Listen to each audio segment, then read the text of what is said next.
السلام علیکم فرینڈز، میں ہمارا سرور صدیقی شاعرہ، افسانہ نگار، columnist, novelist and social analyst اور آپ کی دوستوں میرے بہت سارے جو دوست ہیں مجھے سننے والے، انہوں نے مجھے کہا کہ انہیں میرا ناول چاہیے اور انہیں میرے افسانے کی کتاب چاہیے۔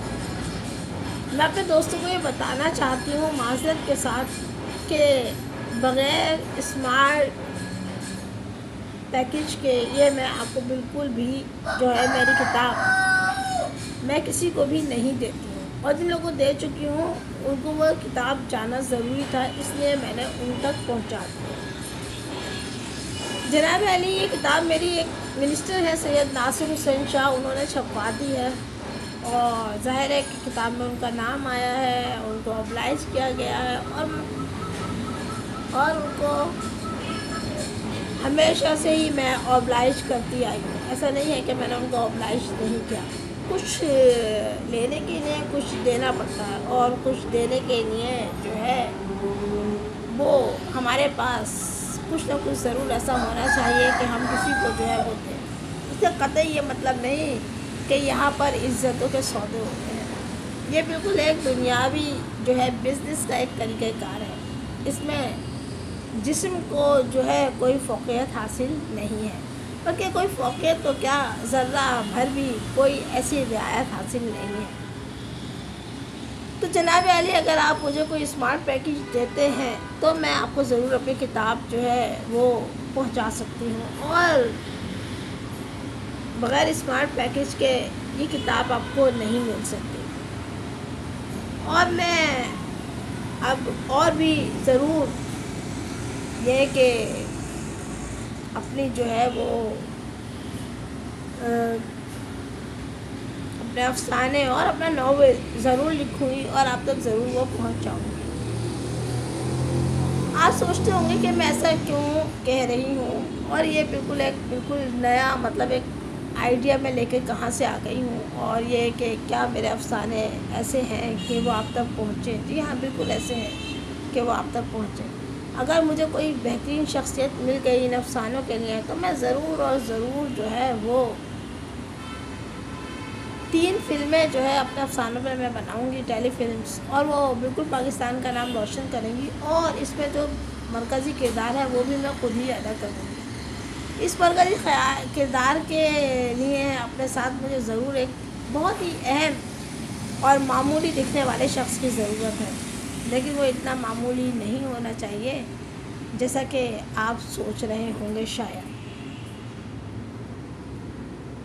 تو جناب علی، اپنے تعارف کے لیے میں اپنے افسانہ سناتی ہوں۔ آپ کو میری شخصیت جو ہے ضرور اس افسانے میں نظر آئے گی کہ میں اپنے بارے میں کیا سوچتی ہوں، اور میری زندگی جو ہے اس افسانے میں گندھی بندھی آپ کو دکھائی دے گی۔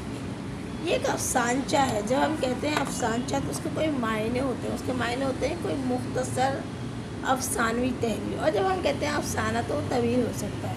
یہ ایک افسانچہ ہے جس کا عنوان ہے سیاہ خاک۔ اس کا عنوان سیاہ چٹان تھا، میں نے آج دیکھا، مجھے نہیں معلوم اس کا عنوان جو ہے وہ کیوں تبدیل ہوا اور سیاہ خاک کیوں رکھا گیا۔ بہرحال دونوں ہی اپنی جگہ صحیح ہیں، تو آئیے سیاہ خاک کو سنتے ہیں۔ وہ خود کو ایک چٹان سمجھتی تھی، سمندر کے کھارے پانیوں کی عادی، ساحل سمندر کو سنبھالے ایک سیاہ طاقتور چٹان۔ چٹانیں ٹوٹتی اور بکھرتی ہیں، چٹانیں جگہ بدلتی ہیں، لیکن عام انسان یہ نہیں جانتے۔ پروفیسر ہنری کوری کا خیال تھا کہ یہ بم چٹانوں کو توڑنے اور راستہ ہموار کرنے میں اہم کردار ادا کرے گا۔ کاش وہ جان سکتا، انسان چٹانوں سے زیادہ مضبوط اور طاقتور ہیں۔ یہ امر بیل اور خرد رو جھاڑیوں جیسے ہیں۔ تیسری دنیا میں غربت کی ایک اہم وجہ افرادی قوت کا بیجا تجاوز ہی تو ہے، ورنہ وسائل کی بے حساب فراوانی میں قلت کے اسباب اور کیا ہو سکتے ہیں۔ وہ سوچتے تھک جاتی۔ اس کا وجود گہرے خاکی اور کبھی سیاہ ہو جاتا، اس کا وجود گہرا خاکی اور کبھی سیاہ ہو جاتا، آنکھوں کے گرد ہلکے پڑ جاتے۔ اس کا وجود گہرا خاکی اور کبھی سیاہ ہو جاتا، آنکھوں کے گرد ہلکے پڑ جاتے۔ وہ گہرے رنگ میں خود کو ایک سیاہ چٹان محسوس کرتی، بظاہر ہر غم و فکر سے بے نیاز۔ شیریوں جیسی بہادر، افریقیوں کی طرح تیوری چڑھا کر خود پر ستم ڈھانے والی برہنہ چٹانوں کا لباس ان کا گہرا رنگ ہی ہوا کرتا ہے۔ خاکی اور سیاہ چٹانوں پر نقش بغور دیکھنے پر بھی مشکل سے ہی نظر آتے ہیں، مگر تحد نگاہ فقط یہ چٹانیں ہی نہیں تھیں، آنے جانے والے لوگ ان چٹانوں پر کھڑے ہو کر دور تک منظر دیکھتے تھے، نہ کہ یہ چٹانیں۔ آنے جانے والے لوگ ان چٹانوں پر کھڑے ہو کر دور تک منظر دیکھتے تھے، نہ کہ یہ چٹانیں۔ ضرورت انسان کو دوزخی بنا دیتی ہے، اس نے سر سے دوپٹہ سرکاتے ہوئے سوچا۔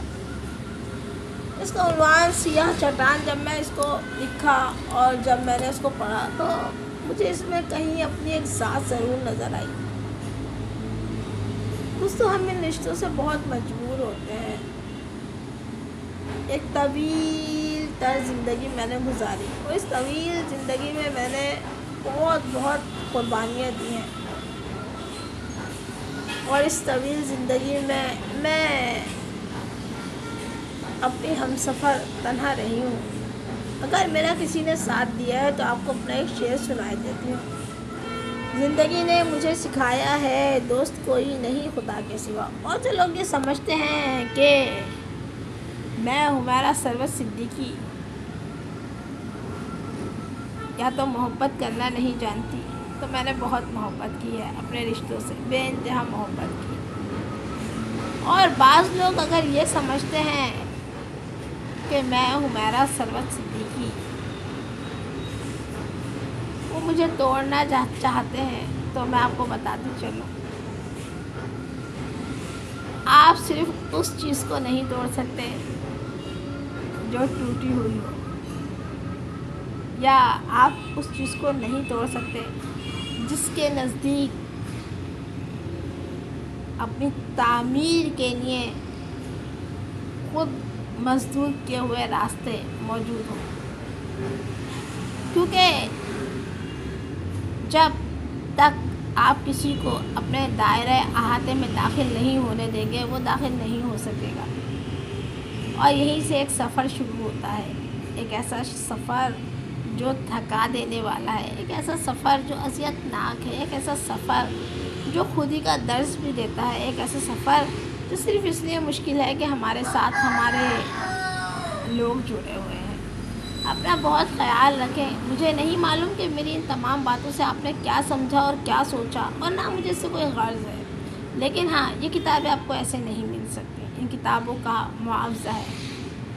یہ کتابیں میری لکھی ہوئی ہیں، یہ کتابیں اتنی آسان نہیں ہیں، یہ کتابیں آج کی عورت کا وہ معیار ہیں جس کے بارے میں آپ سوچ بھی نہیں سکتے۔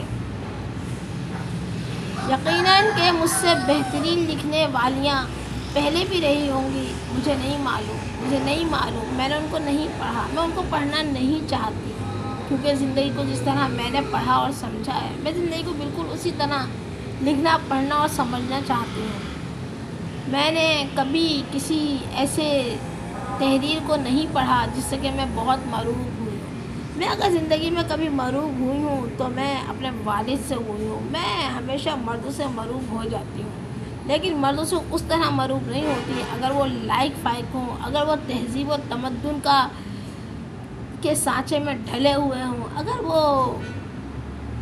سمجھتے ہوں کہ کوئی عورت ہم سے گفتگو کر رہی ہے، وہ ماں ہے، وہ بہن ہے، وہ بیٹی ہے، وہ ہماری دوست ہے، وہ ہمیں اس قابل سمجھ رہی ہے، اور پھر وہ اس کو عزت دیتے ہیں، تو میں ان مردوں پر بہت فدا ہوتی ہوں، اور ان مردوں کے لیے میں ضرور دعا کرتی ہوں۔ عورتیں میری زندگی کے دائرے میں نہیں آتی، اگر وہ رشتے میں ہیں تو صرف میں 2 سے 3 رشتے جو ہے وہ قبول کرتی ہوں، یعنی ایک میری ساس تھی، میں ان کو قبول کرتی ہوں، ایک میری ماں ہے، اور وہ تو آپ جانتے ہیں کہ وہ تو آپ قبول کریں یا نہ کریں، آپ کو آخرت میں جو ہے انہی کے نام سے بلایا جائے گا۔ پھر تیسری ہے بیٹیاں بڑی عزیز ہستی ہوتی ہیں، بیٹیاں بہت پیاری ہوتی ہیں۔ جو لوگ یہ کہتے ہیں بیٹی بھاگ گئی، بیٹی نے اپنی مرضی سے شادی کر لی، اور بیٹی جو ہے وہ صحیح نہیں ہے، اور بیٹی نے بڑے چکر چلائے ہوئے ہیں، ان بیٹیوں کے ذرا پاس بیٹھ کر دیکھیں، بڑے زخم ہوں گے ان کے سینے میں۔ میں نے ایسا نہیں کیا۔ اگر آپ سمجھتے ہیں کہ میں نے ایسی حرکت کوئی کی ہے، میں نے زندگی میں کوئی ایسی حرکت نہیں کی جس کی وجہ سے میرے والدین پریشان ہوں، ان کی نظریں جھکیں، اور میں نے کبھی بھی کوئی ایسی حرکت نہیں کی۔ میں نے اپنے آپ کو اگر رشتوں میں بیچا ہے، رشتوں میں سودا کیا ہے، تو میں نے اپنے احساس، اپنی خوشی، اپنے جذبات کا سودا کیا ہے، صرف اس لیے تاکہ میرے رشتے مجھ سے خوش رہ سکیں۔ ان میں کوئی اور رشتہ نہیں آتا سوائے میری ساس کے، سوائے میری ماں کے، یا سوائے میری بیٹی کے، یا سوائے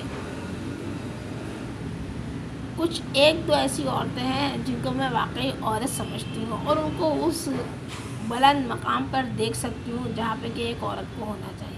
اپنا بہت خیال رکھیے، دعاؤں میں یاد رکھیے، اور اگر میری کتابیں لینی ہوں تو اس کے لیے آپ کے پاس پیسوں کا ہونا بہت ضروری ہے۔ ایک صاحب نے مجھ سے کہا کہ سید ناصر حسین شاہ کو دیکھ کے اب اکثر لوگ ان کے ساتھ میں تصویریں دیکھ کے کہتے ہیں کہ یہ آپ کے بھائی ہیں۔ میں اس وقت بہت مسکراتی ہوں کہ ہمارے یہاں عموماً ایسا ہی ہوتا ہے کہ جن کو ہم بھائی کہتی ہیں اور وہ ہمارے بھائی نہیں ہوتے، اور کزنز وغیرہ ساری زندگی ان کو بھائی کہتے گزرتی ہے، اور ہمارے ہاں پھر انہی بھائیوں سے شادیاں ہوتی ہیں۔ تو جب یہ لوگ لکھتے ہیں کہ آپ تو دونوں بہن بھائی لگتے ہیں، بالکل ایسا مجھے بھی لگتا ہے۔ جب بھی ان کی کوئی تصویر میرے ساتھ ہوتی ہے تو مجھے بالکل ایسا محسوس ہوتا ہے کہ جیسے ہم دونوں بہن بھائی ہوں۔ لیکن دوستوں، وہ میرے بھائی نہیں ہیں۔ ان کا مسلک اور میرا مسلک بہت جدا ہے۔ ان کی فکر میری فکر سے بالکل علیحدہ ہے۔ وہ جن باتوں پہ روتے ہیں وہ سب کام کرتے ہیں، اور میں جن باتوں پہ ہنستی ہوں میں وہ کام بھی نہیں کرتی۔ اپنا بہت خیال رکھیں، دعاؤں میں یاد رکھیں۔ اللہ حافظ۔